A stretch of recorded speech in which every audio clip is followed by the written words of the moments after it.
What is up, everybody, and welcome back to the channel. Today we are talking about PSO2, and a lot of the information I will be covering today most of you will know, but we do have the introduction of PlayStation 4 players coming very soon, so this video is for you. I will be going over things that I wish I knew when I started New Genesis.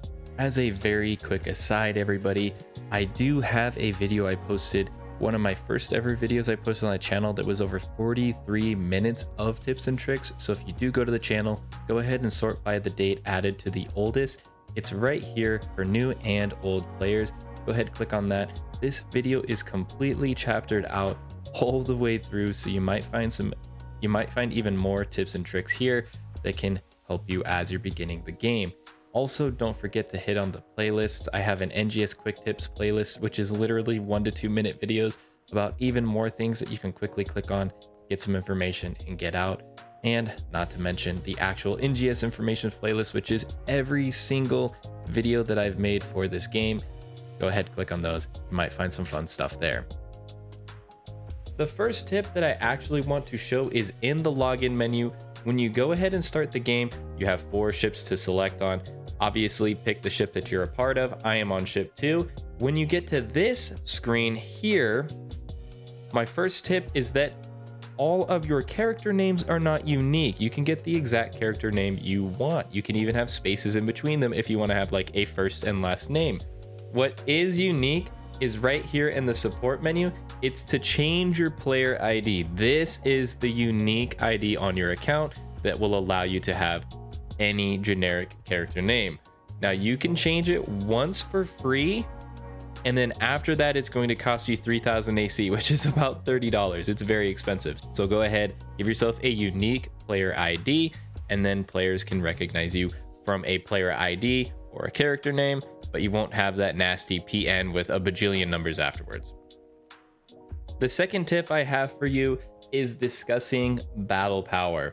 What battle power is, it's going to be an accumulation of your character stats, your equipment stats, and that is going to allow you to enter certain content, including story progression. How you will typically do this is by leveling up, using skill points, and most importantly, upgrading your gear. What I want to clarify for you is that exactly how you can get into money problems with this enhancement system. So when you go to item enhance, I want to bring your attention to the star rarities of these weapons. This first Prim Blade is a 1-star rarity weapon. Why that's going to play such a major role is when I go to enhance this item, regardless of what I use as a material item, you're going to see I have an EXP obtained here, right? But you're also going to see the cost in which it costs to enhance that weapon. So I'm getting 700 EXP for 1,000 Maceta required. That Maceta will never change regardless of what I put in as an enhancement. It is a static amount based on the rarity of the weapon. If you remember, I was enhancing a 1-star weapon. Now, if I were to switch over to the Cinquam Saber, which is a 5-star weapon, and I use those same exact items to enhance this weapon, you'll see I'm getting the exact same EXP, but it's costing me way more. It's costing me 8,400 now. So it is costing me thousands more, even though I'm getting the same exact experience. So you're gonna need to upgrade your weapon, but you really need to hold off on upgrading your weapon until you get to certain parts in the game. Most importantly, once you can start doing yellow triggers, this is at about 1,100 battle power, you will have access to ale yellow triggers. These yellow triggers are going to provide you these gold Prim swords. And why these are so important is because of this augment right here, Asperio 2. Asperio 2 is going to give you an additional 450 EXP when used as an enhancement material. Whenever you do these yellow triggers, you're going to get an item with Asperio. But not only that, you'll notice that these are plus 20 weapons. What that means is that this weapon has thousands of EXP already fused within it. So if we were to go here and enhance either of those weapons that I just showed you prior, I'll do with the Prim Blade, the 1-star weapon, and now use the Gold Prim Sword as an enhancement material, you'll see we're getting 4,500. Remember, with the Synchwums, the 5-star ones, we were only getting 700 and it cost 1,000. We remove that, we put the Gold Prim in here, same exact Meseta cost, 4,500 EXP. We are enhancing these weapons way higher or way cheaper. So don't get lost enhancing any weapon or any unit you got into the weapons and units you're using. You are going to run out of Meseta and your life is going to be miserable trying to get back money. This is the tried and true way. This is the way to save your money. You also have gold and silver prim armors that also have these Asperio enhancements and they're plus 20, so you can use these as well for your units. Tip number 3 is for getting around in the world of Halfia. Once you unlock certain destinations, they will show up as icons on your map, and a bunch of these you can actually teleport directly to. The Ryukers are an easy teleport as long as you press and hold, but not only the Ryukers can you transfer to. For example, if I go back into my world map, I can transfer to any of these cocoons and towers that I have discovered.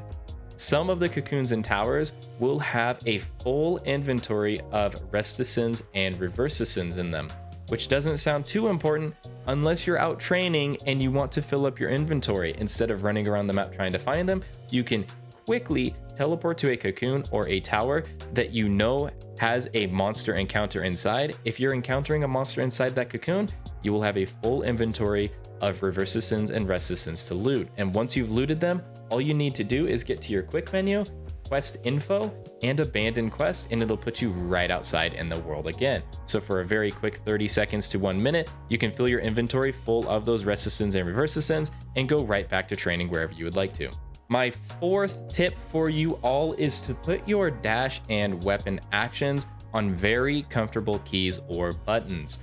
This is because you will always be using your dashes and your weapon actions in this game. So to do that, you're going to go into your system menu, you're going to go into control settings, and from here you can choose what controller type you are using. If you are a PlayStation player, you will be using your controller. Once you're here, you can remap any of these controls how you would like, but I would 100% change your weapon action and your dodge action to very comfortable keys for you. My 5th tip is to learn how to room transfer. Room transferring will allow you to not train alone, but to find other players. So all you need to do is access a Ryuker when you're nearby it, go ahead to room transfer, and then you need to sort it. There's multiple ways you can sort via room transfer. You can sort by vacancies, room creation times, if there's any friends or alliance members present. For the most part, you're going to be sorting by vacancies. This is going to sort the least populated rooms all the way to the most populated rooms. However, if you're trying to train in a specific region, you can then turn on the rooms in same sector and rank only, and this is going to search for a room in that sector. Now, this was a bad example since nobody's training here. Let's go find a better example. Okay, so here I am. You can see that the room has 3 out of 8 people in the upper left-hand corner, but if I were trying to find a more populated room, I'll do the same exact system. I will go to room transfer, I will sort by vacancies, and then I will turn on this rooms in same sector only. And you can see that there are 1, 2, 3, 4, 5, 6 rooms here. And then I could decide to go into any of these. I will pop into this one so that I am in a more populated room. Therefore, I'm training with more people and I'm going to get more benefit by training here.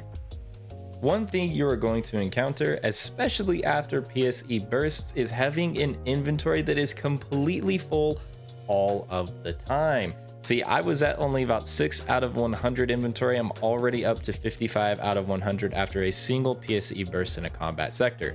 So one of the things you can do is manage your inventory regardless of where you're at. For example, you can click on any single item and you can deposit this item to multiple storages as you desire. You can also go to this top section up here and change what inventory is being shown at that time. And you can withdraw from here as well. You can retrieve it and pull it into your inventory. But you can do more than just deposit and withdraw. You can also sell things right out of your inventory. If you click on anything, you can convert this item to cash. The value that this is selling at is exactly the same as it would sell at any NPC stand, so you're not losing money by using this function. So you can go ahead and sell everything while you're training and never have to leave your training sector.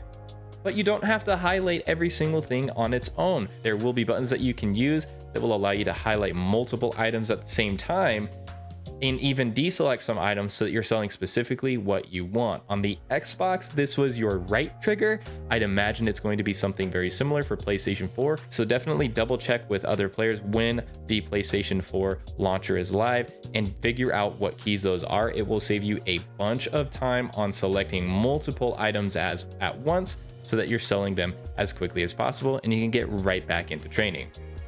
My next tip is to make sure you're using the class counter NPC to switch classes that you plan on playing or wish to get more EXP on. The reason why I highlight this is that main classes get full EXP credit for anything you do, and your subclass will get 50% EXP credit for anything that you do. Why this is so important is for the example of dailies. You have dailies in this game that will net you a sizable amount of EXP. You are also going to get 50% of that EXP for your subclass.